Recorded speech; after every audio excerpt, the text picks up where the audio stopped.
নমস্কার বন্ধুরা, বিপাস কুকিং হাউসে সবাইকে স্বাগতম। আজ আমি বানাবো ঝরঝরে পোলাও রেসিপি।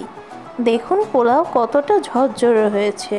আমার রেসিপিটি ফলো করলে আপনারাও এমন ঝরঝরে পোলাও তৈরি করে নিতে পারবেন। তাহলে চলুন রেসিপিটি শুরু করা যাক। কড়াইতে প্রথমে সামান্য একটু তেল গরম করে এর ভেতরে পেঁয়াজ বেরেস্তা করার জন্য এক বাটি পেঁয়াজ দিয়ে দিলাম। পেঁয়াজগুলো ভাজার জন্য বেশি কালো না হয়, হালকা বাদামি অবস্থায় পেঁয়াজগুলোকে ভেজে উঠিয়ে নেব। তাহলে পেঁয়াজ বেরেস্তাগুলো ঝরঝরে থাকবে আর মুচমুচে।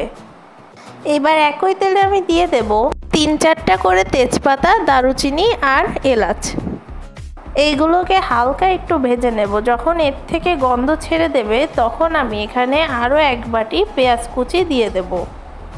এই পেঁয়াজগুলো কিন্তু বাদামি করে ভাজা যাবে না। পেঁয়াজগুলো যখন হালকা পরিমাণ সিদ্ধ হয়ে যাবে তখন আমি এর ভেতরে দিয়ে দেব চাল। আমি এই গ্লাসে 3 কাপ চাল নিয়েছি আর 6 কাপ জল দেব।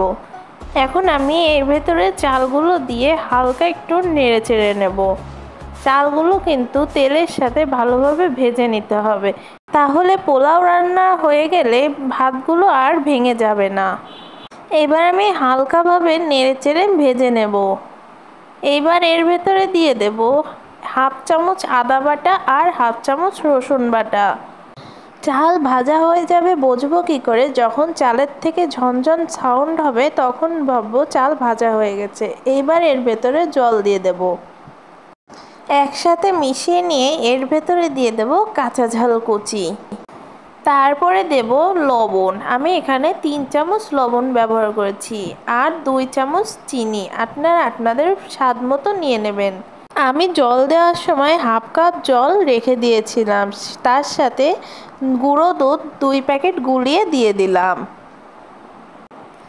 এইবার আমি এর ভেতরে দিয়ে দেব গোলমরিচ, কিশমিশ আর দেব সামান্য একটু জয়িত্রী গন্ধের জন্য। এইবার আবারও ভালোভাবে নেড়ে চেড়ে নিয়ে এটাকে ফুটে ওঠা পর্যন্ত ঢেকে রেখে দেব। আমি এখানে হাই হিটে 5 মিনিট মতো ফুটিয়ে নিয়েছি চাল। এইবার জাল একদম লোতে করে দিয়ে ঢাকনি ঢেকে প্রায় 10 মিনিট মতো রেখে দেব। তাহলে ভাত রান্না হয়ে যাবে। 10 মিনিট পর দেখুন জল শুকিয়ে এসেছে। এইবার আমি তলের চালগুলো উপরে দিয়ে দেব আর উপরের চালগুলো তলে দিয়ে দেব। এইভাবে দিলে ভাতগুলো ঝুরঝুরে থাকবে আর উপরের চালগুলো সিদ্ধ হয়ে যাবে। না হলে উপরের চালগুলো শক্ত থেকে যাবে আর তলের চালগুলো নরম হয়ে যাবে।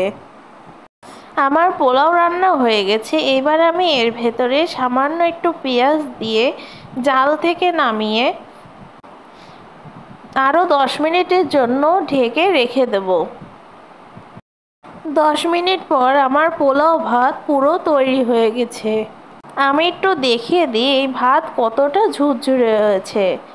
দেখুন, দেখতেই কতটা ইয়াম্মি লাগছে।